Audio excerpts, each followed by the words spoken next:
En lisant les commentaires de la dernière capsule, voire dans la description, j'ai réalisé que beaucoup considèrent que la seule façon de pousser les gens à être davantage altruistes, c'est de les faire culpabiliser. En gros, le simple fait de parler de souffrance animale, ou de changement climatique, ou d'extrême pauvreté, c'est déjà une forme de culpabilisation. Et comme on n'aime pas trop se sentir culpabilisé, ça peut expliquer de nombreuses réactions défensives face au simple fait de mentionner ces problèmes. Mais si, en raisonnant ainsi, on prenait la question de l'altruisme par le mauvais bout. Une réflexion intéressante sur cette question est proposée dans le TED Talk d'une certaine Hélène Toner, voir dans la description. De base, la plupart des gens ne ressentent pas d'obligation morale à donner de l'argent à des sans-abri. Par contre, s'ils croisent un sans-abri dans la rue, soit ils lui donnent une pièce, soit ils se considéreront comme une mauvaise personne. Au moins pendant l'espace d'un instant. Et c'est bizarre quand on y pense. On sait qu'il y a beaucoup de sans-abri dans la rue. Pourquoi est-ce que le fait d'en apercevoir un créerait soudain une obligation morale qui n'existait pas avant ? On pourrait appeler cela l'interprétation de Copenhague de l'éthique, en référence à l'interprétation de Copenhague de la mécanique quantique, selon laquelle le fait d'observer un phénomène quantique a un impact sur ce phénomène. Là, tant qu'on n'a pas conscience d'un problème, ou qu'on ne l'a pas sous les yeux, c'est comme si on n'avait aucune obligation morale à le résoudre. Mais dès qu'on en a conscience, soit on fait quelque chose, soit on sera une mauvaise personne. Et le problème, avec cette manière de raisonner, c'est que toute information supplémentaire sur les trucs qui vont mal dans le monde sera vécue comme une sorte de mini-agression, où on aura le choix entre faire quelque chose ou se sentir mal. Mais le nombre de problèmes dans le monde est gigantesque, et il est impossible d'agir pour chacun de ces problèmes.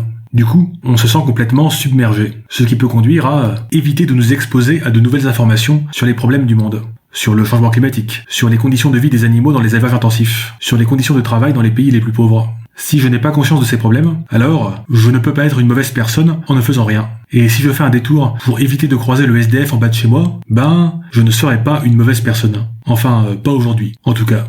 Et cette approche fonctionnait peut-être à une époque lointaine où les humains vivaient dans de petites communautés. Mais aujourd'hui, c'est devenu complètement ingérable sur le plan émotionnel. Alors, pour se protéger, on préfère parfois se déconnecter. Ou bien nous en prendre aux messagers. Vous savez, ces gens qui parlent de tous ces problèmes.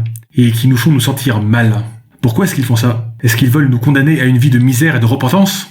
Et ce que propose Hélène Toner, c'est simplement d'accepter que nous ne pourrons pas résoudre tous les problèmes du monde. Et une fois qu'on a accepté ça, passer à autre chose. Et se demander, avec honnêteté et curiosité, comment on pourrait contribuer à rendre le monde meilleur conformément à nos valeurs. Que ce soit en donnant de l'argent, ou en faisant de la recherche scientifique, ou à travers une forme d'art, ou en rejoignant un mouvement politique ou militant, quelle serait la manière la plus efficace d'avoir un impact ? Bien sûr, on peut douter, on peut se tromper, mais c'est une question intéressante à se poser. Et il y a plein de pistes à explorer. Et du coup, la prochaine fois que vous vous sentirez agressé par une nouvelle information sur un des innombrables problèmes du monde, et que vous vous demanderez si je ne fais rien, serais-je une mauvaise personne ?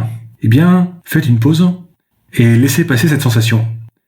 Et à la place, essayez de vous demander ce qui est important pour vous, ce qui a de la valeur à vos yeux, et comment vous pourriez y contribuer au mieux. Arrêtons de nous demander si nous sommes une bonne ou une mauvaise personne. Au mieux, ça mènera à beaucoup de culpabilité inutile.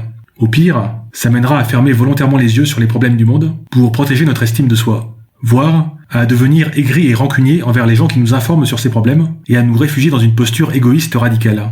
Non, demandons-nous simplement qu'est-ce qui a de la valeur à nos yeux et comment pourrions-nous y contribuer. Alors, que pensez-vous de tout ça ? N'hésitez pas à le dire en commentaire.